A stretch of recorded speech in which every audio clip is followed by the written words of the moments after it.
Hello sir, வணக்கம். Welcome to சதா garden. மாடிக்கு வந்திருக்கோம், செடி கொடிகளை பார்த்துட்ருக்கோம். இன்றைக்கி உங்களுக்கு எலுமிச்சை பற்றிய ஒரு பதிவை கொடுக்கலாம்னு இருக்கோம். உங்கள் வீட்டில் செடியில் எலுமிச்சை செடி வளர்ந்துருக்கு, பூக்களைன்னு கவலைப்பட்டீங்க. இப்போ பூக்கள் வந்துடுச்சு.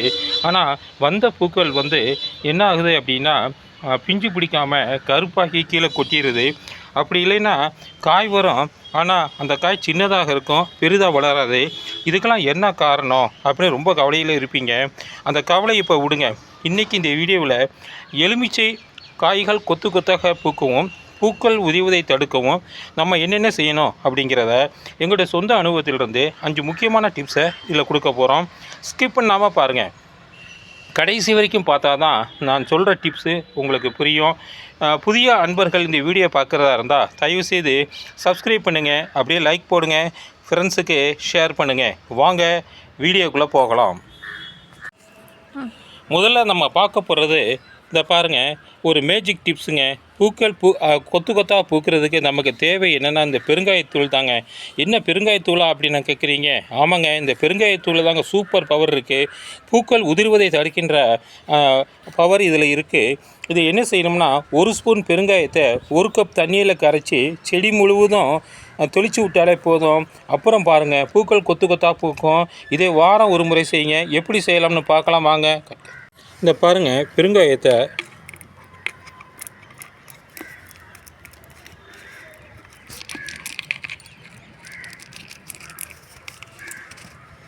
இது மாதிரி கொஞ்சம் எடுத்துக்குங்க, தண்ணியில் நல்லா கலங்க.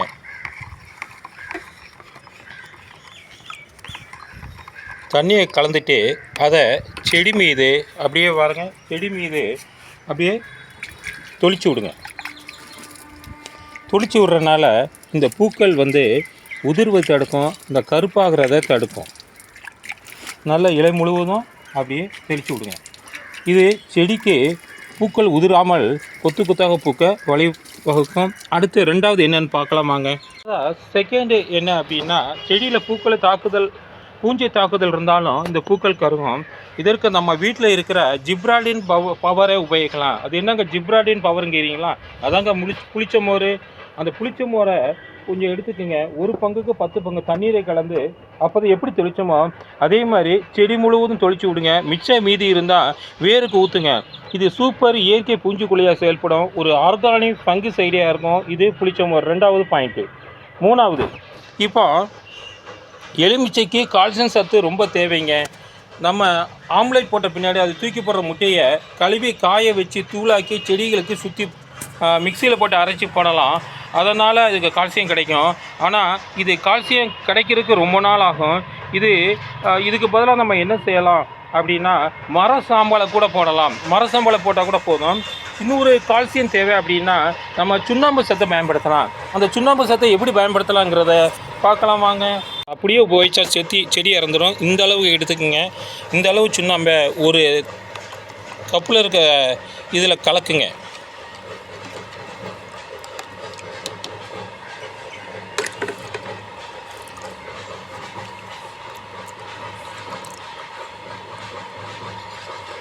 இதை அப்படியே செடி சுற்றி ஊற்றி விடுங்க.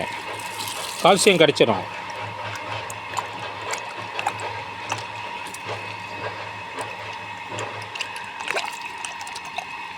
இங்கே பாருங்கள், கால்சியம். இது ஒரு மாதத்துக்கு ஒரு தாங்க ஊற்றணும்.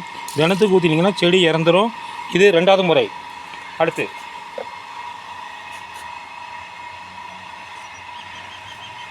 4வது என்னென்னா, தேனீக்களை கவர தேன் கலந்த நீரை பயன்படுத்துதல்.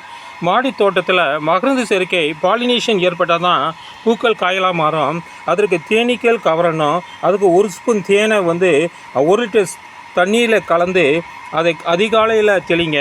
தேனீக்கள் அந்த வாசனையினால் வரும். அதனால் அதிகமான பூக்கள் காய்களாக மாறும். ஓகே, இந்த மாதிரி நம்ம காய்களாக மாறும் பொழுது நமக்கு அதிகளவு காய்கள் கிடைக்கும். காய்களும் பெருசாக இருக்கும். கொஞ்சம் சுண்ணாம்பை எடுத்து தண்ணியில் கலந்து வேற ஊற்றிருக்கோமா, அதனால் செடி சிறப்பாக இருக்கும். அதுக்கு அடுத்தது நம்ம பார்க்க வேண்டியது 5வது, தண்ணீர் மேலாண்மை. இது last tips, not least tips. இது தாங்க நம்ம பண்ணுற பெரிய தப்பு. வெயில் காலம் செடி வாடும் அப்படிச்சுன்னு மடக்குன்னு வாளி வழியாக தண்ணீரை ஊற்றணும். செடிக்கு அதிகளவு தண்ணீர் ஊற்றாமல் மண்ணில் ஈரப்பதம் கம்மியான பின்னாடி தான் ஊற்றணும். செடிக்கு அதிகளவு தண்ணி ஊற்றினா பூக்கள் எல்லாமே உதிர்ந்துடும். பூக்கள் உதிராமல் இருக்கணும்னா அதை தண்ணி பார்த்து ஊற்றணும். அதிகளவு இருந்தால் அது உதிர்ந்துடும். பூ பிஞ்சானதுக்கு பின்னாடி நம்ம எவ்வளோ தண்ணி ஊற்றினாலும் பிரச்சனை வராது. இந்த அடுத்து பூக்கள் கருப்பாகி உதிர்வதற்கு முதன்மையான காரணம் போரான் சத்து குறைபாடுங்க. இதுக்கு என்ன பண்ணலாம், எருக்கிளையே அதிக அளவில் போரான் இருக்குது. அதை ஒரு நாள் தண்ணியில் ஊற வச்சு அந்த தண்ணீரை செடிக்கு ஊற்றுறதுனால போரான் சத்து கிடச்சி அந்த செடி கருப்பாவதை தடுக்கலாம். அதுக்கடுத்து செடிக்கு அயன் துத்தநாகம் சத்துக்கள் கிடைக்கவில்லைனாலும் மொட்டுகள் கருகும். இதற்கு என்ன பண்ணலாம்னா கடலை புண்ணாக்கு வேப்ப புண்ணாக்கு ரெண்டையும் தண்ணியில் 2 நாளுக்கு ஊற வச்சு அந்த தண்ணீரை 1க்கு 10ங்கிற பகுதியில் கலந்து வேர் பகுதியில் ஊற்றுறதுனால அந்த செடி சிறப்பாக வளரும். இந்த நுண்ணூட்ட சத்து கிடைப்பதுடன் வேல் அழுகல் நோயையும் இது தடுக்கும். செடி தண்டுகள் வலிமையாகும். ஓகே, இப்போ அந்த காய்கள் பளபளப்பாக இருக்கணும் அப்படின்னா என்ன சொல்லணும்னா வாழைப்பழத்தோல் கரைசலை நம்ம இங்கே பாருங்கள், நம்ம தூக்கி போடுற வாழைப்பழத்தோலை அப்படியே கட் பண்ணி ஒரு பாட்டிலில் போட்டு 2 நாள் ஊற வைக்கணுங்க. வாழைப்பழத்தோட கரைசலை அதை செடிக்கு ஊற்றும் பொழுது நமக்கு வரும். அதை அப்படியே ஊற்றக்கூடாது. அதை என்ன செய்யணும்னா 1 பங்கு தண்ணீரில் கலந்து வைக்கணும். 1 பங்கு தண்ணீரில் கலந்து இதை பாருங்கள், இதை கலந்து இதை ஊற்றணும்.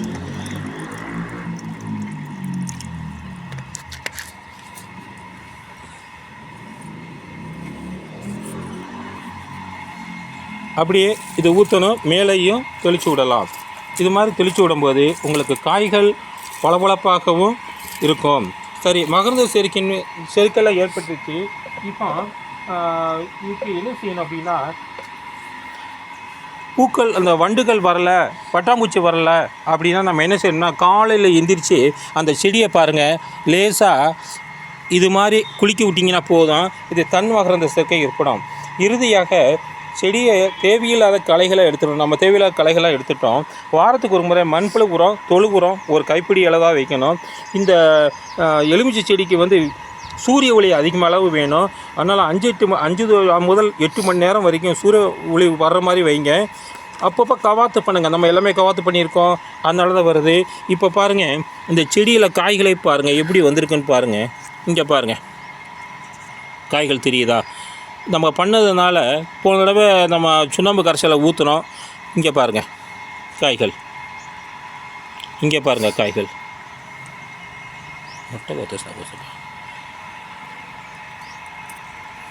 காய்கள் எப்படி வந்துட்டுருக்குன்னு பாருங்கள். இங்கே பாருங்கள்,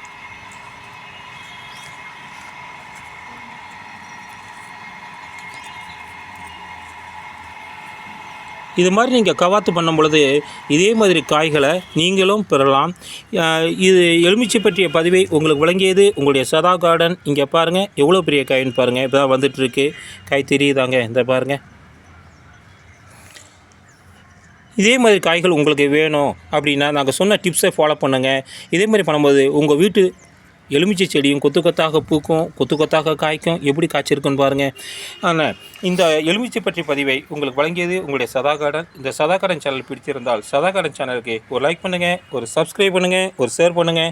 சதா கார்டன், தேங்க்யூ.